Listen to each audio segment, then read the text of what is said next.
It's early morning in Rome. The city is just waking up, but a young boy is already seated at his desk, surrounded by scrolls. His tutors have arrived. They are some of the greatest minds in philosophy, literature, and law. But the boy doesn't just passively listen, he asks questions, difficult ones, about life, loss, power, and purpose. He writes down what he learns so he can reflect upon them more. How to be better, how to stay grounded, how to choose wisdom over impulse. Day after day, year after year, he trains his mind like a saint and body like a soldier. This boy isn't learning how to fight battles with swords. He's preparing to fight battles within. Master himself. That boy was Marcus Aurelius. Welcome to Soulful Stories, where we journey through the lives of remarkable minds who shaped our world. Through their struggles, triumphs, and powerful ideas, we discover timeless lessons that can awaken our own genius and inspire us to live our lives a little differently. Today, we journey into the life of Marcus Aurelius, a philosopher king who faced immense challenges with courage, ruled with wisdom, and gave the world timeless lessons in strength, patience, and inner peace. Let's travel back to ancient Rome, some nearly 2000 years, to meet Marcus Aurelius. Marcus was just a little boy like many of you, curious, quiet, and thoughtful. He loved to read, write, and spend time in nature. He loved learning more than anything. Books were his best friends. While other boys played with each other, Marcus spent time reading scrolls filled with philosophy and wisdom. His father died when he was 3. But instead of being lost in sadness, Marcus grew close to his mother, Domitia, and his wise grandfather. They raised him with love, books, and silence. Even when he was just 12, people noticed he was different, calm, thoughtful, and very wise for his age. He wore simple clothes like a philosopher's robe and slept on floor to toughen himself. As Marcus grew, people began to notice his wisdom even more. The emperor at that time, Hadrian, the most powerful man in the world, saw something special in him. Perhaps a combination of courage and compassion, and he started to believe that Marcus was destined for greatness. Back in the day, wise emperors would often choose someone good hearted and capable to lead as Caesar, even if they weren't their real sons. So Hadrian created a plan. He adopted a wise man named Antonius Pius and asked him to adopt Marcus to groom him to be the next Caesar. It was quite a move and a powerful one. Antonius taught Marcus how to lead with justice, calmness, and compassion. For 23 years, Marcus prepared himself. Marcus was now in line to become the next emperor of Rome. But did Marcus throw parties? Did he shout with joy? No. He studied harder. He wanted to earn his place, not just sit on a throne, but deserve it. One day, a rich noble came to visit Marcus's family. He saw Marcus wearing a plain tunic and said, "Why don't you wear a red emperor's cloak? You are going to be a ruler one day." Marcus smiled and replied, "The soul needs more dressing than the body." Even as a child, he knew that it's not what we wear that makes us special. It's how we think and treat others. In 161 AD, Marcus Aurelius became the emperor of Rome, the most powerful person in the world. But instead of living in luxury, he lived simply. Instead of yelling, he listened. Instead of fighting for power, he worked for peace. People called him the philosopher king because he ruled with wisdom and kindness. He never thought of himself that way. He always remained a student of life. Every morning, Marcus would rise early. Before the sun kissed the walls of his study, he was already writing thoughts, questions, struggles, hopes. He didn't write for fame. He didn't write for others. He wrote for himself. It wasn't easy being the emperor. There were wars, many people lost their lives, plagues that also killed millions of people, and betrayals, even from the people in his own court. Still, Marcus remained calm. Marcus believed that how we act within these wars and plagues is what determined our character. He forgave more than he punished. He ruled with wisdom, not pride. Once, during a war on the cold Danube River, Marcus didn't sit in a warm tent. He stood in the rain with his soldiers, shivering just like them. One soldier said, "Emperor, you shouldn't be here." Marcus replied, "If I send you into the rain, I must be willing to stand beside you." That's real leadership, leading by example. A great leader never forgets his people. He sounds kind of boring for me. What did he do for fun? Okay, I get it. This has been very serious, and some of you are wondering, what did he do for entertainment? 2000 years ago, there were no video games or YouTube and Netflix in Rome. But guess what? People of Rome find their own ways of having amazing entertainment. The gladiator games. And sitting in the royal box sometimes was Marcus Aurelius himself. Imagine this. You're sitting in a giant stone stadium. 50,000 people are roaring around you. Below in the blazing sun, two warriors stand with swords drawn. A trumpet sounds, the gates open, and out walks a lion. This is not a video game, guys. This is real. This is ancient Rome. And watching from above in a marble seat shaded by a silk canopy is a man in a purple robe with a quiet gaze, Marcus Aurelius. Marcus did attend these gladiator games, but he did so very reluctantly. While most emperors enjoyed the games, Marcus found them disturbing.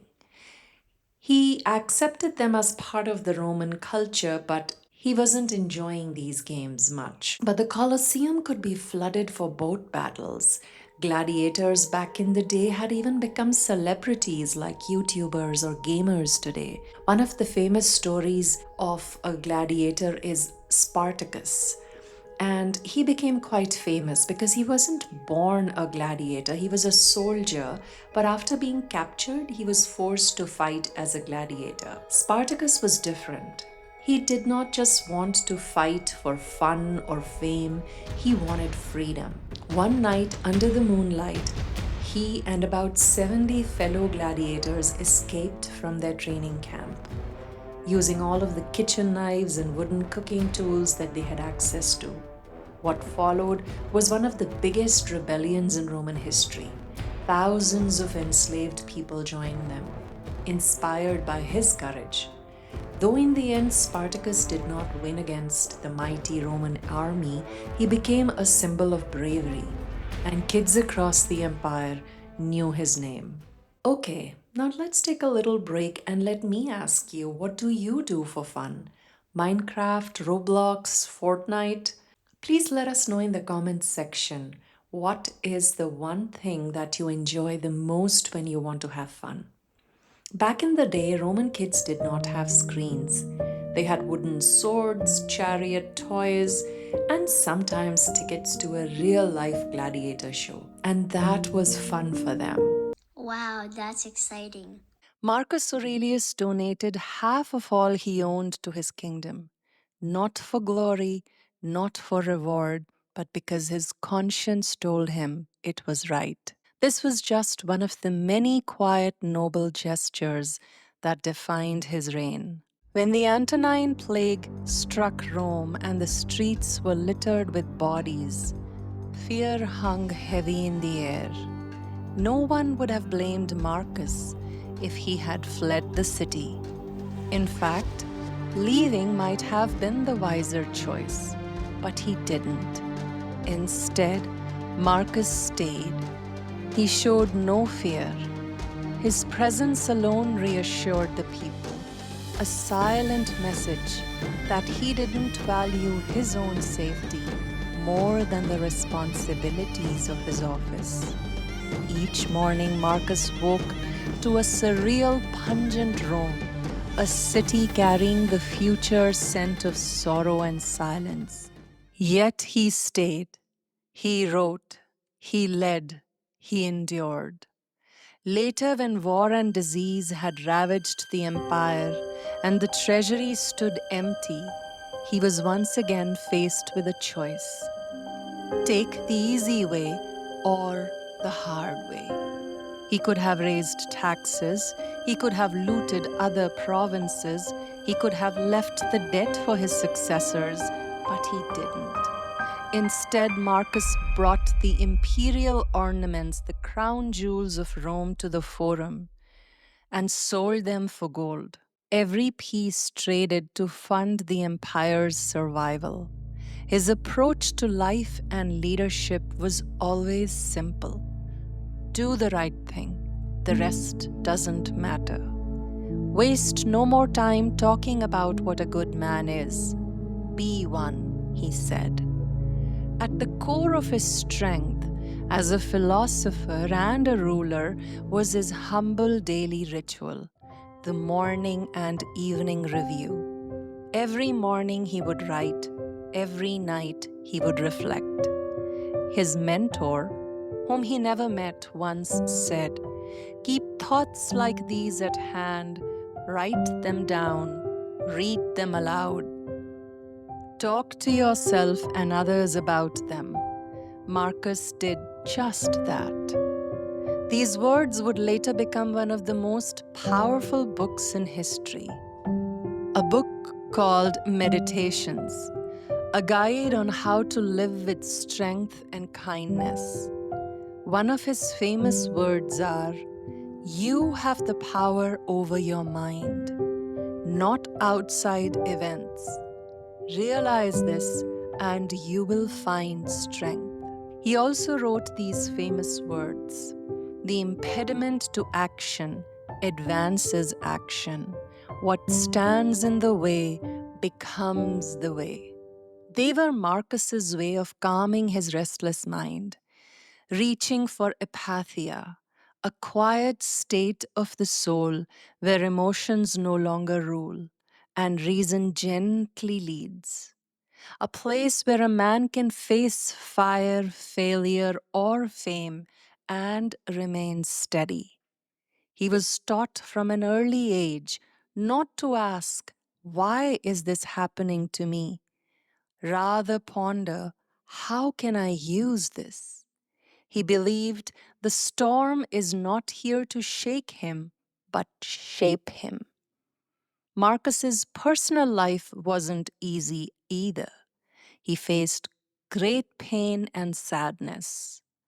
Out of his 13 children, many died young. He had to say goodbye to sons and daughters he loved deeply. He once wrote in his journal, "Grief is natural, but wisdom helps heal the heart."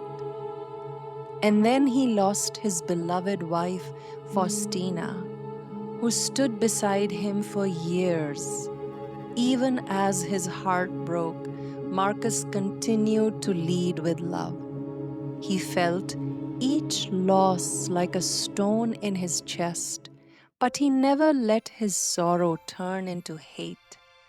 Instead, he grew even more gentle, even more thoughtful.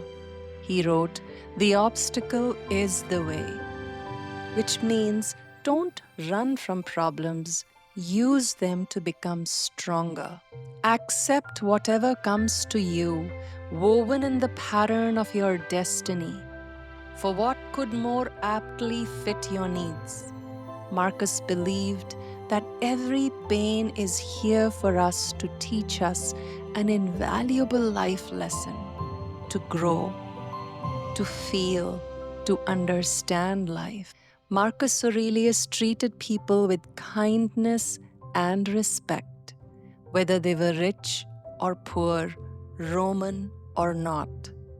He would have loved to spend his life lost in philosophy, but duty called. Still, he made time to continue to lead strongly despite the many challenges. During that time, he also wrestled with the biggest question of all: death. Perhaps it was his poor health or the endless reminders of mortality in a plague-ridden city, the battlefield losses in the bodies he saw every day, but he never fled from it. While his army fought battles outside, Marcus fought battles inside. He trained his heart to stay strong, fair, and peaceful. When Marcus grew old, he didn't cling to power. He ruled for 19 years. Now, here's a twist. One of Marcus's surviving sons, Commodus, became emperor after him. Commodus was not like his father. He was cruel, greedy, and cared more about fame than wisdom. Marcus had tried. He had taught, guided, and hoped. But in the end, every person walks their own path, and some choose the shadows. Still, Marcus didn't give up. He kept writing, kept teaching, because he believed one kind person could change the world.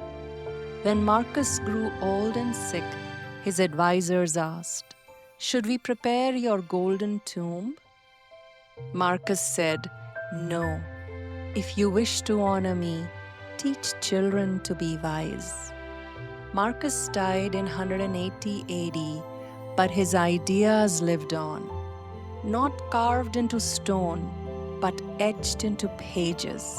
He's honored not through monuments or coins, but through his words, through people like you and me who still read his wisdom today as he had hoped. Marcus Aurelius was more than a king. He was proof that kindness is stronger than power and wisdom is braver than war. You don't need to be an emperor to be great. You just need to be thoughtful, kind, and true to yourself. So next time you're upset, afraid, or unsure, take a deep breath and remember what Marcus said. You have power over your mind, not outside things. Choose peace, choose strength, choose well. Your choices determine your life. If it is not right, do not do it. If it is not true, do not say it. Marcus's life makes me wonder, what makes a person truly strong? The position they hold, the job they do, or is it the size of their muscles? Or is it something else? After studying for this podcast to bring his story to life for you all, I have come to believe that it is the power to stay kind when life feels unfair, to stay calm when everything is falling apart, to keep going even when your heart is broken, to keep taking baby steps even when it's difficult. That is real strength. One of his powerful quotes is, "Look well into yourself. There is a source of strength which will always spring up if you will always look." Marcus was truly one of the many inspirations that gave birth to our channel. When I read about him, something inside me said, his story needs to be shared. His life moved me, and I knew I had to pass it on to others. So if you're inspired, please share with your friends, teachers, neighbors, family.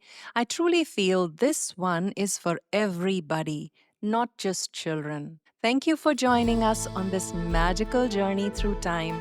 I hope you enjoyed listening as much as I did researching. And let's remember, our inner strength is our superpower. We'd truly love to hear from you. Your thoughts are precious to us. So do share a comment. Until next time, stay curious, stay kind, and be the philosopher of your own life. This was Soulful Stories, where legends live on through hearts like yours. See you next time. Have fun.